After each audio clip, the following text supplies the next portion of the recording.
वसुंधरा को सीएम पद नहीं देगा बीजेपी हाईकमान। हिंदुत्व के चेहरे पर इस बार बीजेपी दांव लगाने की तैयारी में। बाबा बालकनाथ पड़ रहे हैं वसुंधरा राजे सिंधिया पर भारी। बीजेपी को राजस्थान में बड़ी जीत मिली है, स्पष्ट बहुमत मिला है और इसके साथ ही अब राज्य में सरकार बनाने की कोशिश शुरू हो गई है। वैसे बीजेपी को सरकार बनाने में कोई बहुत जल्दी नहीं है, क्योंकि बड़ा बहुमत मिला है, इसलिए विधायकों के खिसकने का डर भी नहीं है। वैसे भी राजस्थान में बीजेपी को अपने विधायक के खिसकने का पहले भी डर नहीं था, अभी भी नहीं है। अशोक गहलोत के मन में जरूर बना रहता था, लेकिन अब चुनाव में मिली हार के बाद गहलोत को पूरी तरह से राज्यपाल को अपना इस्तीफा सौंप चुके हैं। नई सरकार का इंतजार हो रहा है। जल्द ही जयपुर में विधायक दल की बैठक बुलाई जाएगी और इस बैठक में विधायक दल अपने नेता का चुनाव करेगा और जो नेता होगा वो ही सीएम होगा।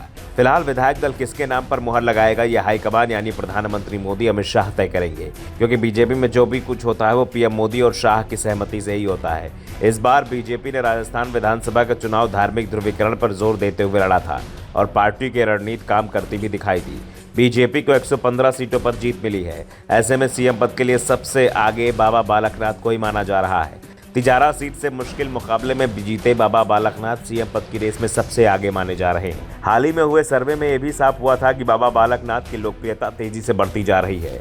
वो बीजेपी के दूसरे नेताओं की तुलना में लोकप्रिय भी ज्यादा है। ऐसे में माना जा रहा है कि उत्तर प्रदेश की तरह ही भारतीय जनता पार्टी राजस्थान में भी हिंदुत्व और ओबीसी कार्ड खेलते हुए महंत बालकनाथ को मुख्यमंत्री बना सकती है। हालांकि अभी तक बीजेपी की ओर से आधिकारिक तौर पर मुख्यमंत्री के नाम का ऐलान नहीं किया गया है। बाबा बालकनाथ के अलावा जिस नाम पर सबसे ज्यादा चर्चा है वो नाम है पूर्व सीएम वसुंधरा राजे सिंधिया का। दरअसल राज्य में पिछले 25 सालों से वसुंधरा ही बीजेपी का सबसे बड़ा चेहरा रही है। इस बार भी बीजेपी के जो उम्मीदवार जीते हैं उसमें वसुंधरा समर्थकों की संख्या सबसे ज्यादा है। सतीश पुनिया और राजेंद्र राठौर दोनों ही चुनाव हार गए हैं, इसलिए सीएम पद की दौड़ से ये दोनों ही नेता बाहर हो चुके हैं। ऐसे में वसुंधरा राजे सिंधिया को सीएम पद की रेस में बाबा बालकनाथ के बाद सबसे आगे माना जा रहा है। वसुंधरा राजे के अलावा मुख्यमंत्री की दौड़ में गजेंद्र सिंह शेखावत भी माने जा रहे हैं। गजेंद्र सिंह शेखावत के साथ ही केंद्रीय कानून मंत्री अर्जुन राम मेघवाल का नाम भी राजस्थान के सीएम पद की दौड़ में आगे चल रहा है। वैसे गजेंद्र सिंह शेखावत और अर्जुन राम मेघवाल दोनों को ही वसुंधरा विरोधी नेता माना जाता है। ऐसे में ये सवाल भी उठेंगे क्या वसुंधरा इसे स्वीकार कर लेंगी। वैसे सीएम पद की दौड़ में एक नाम और शामिल है और वो है प्रदेश बीजेपी अध्यक्ष सीपी जोशी का।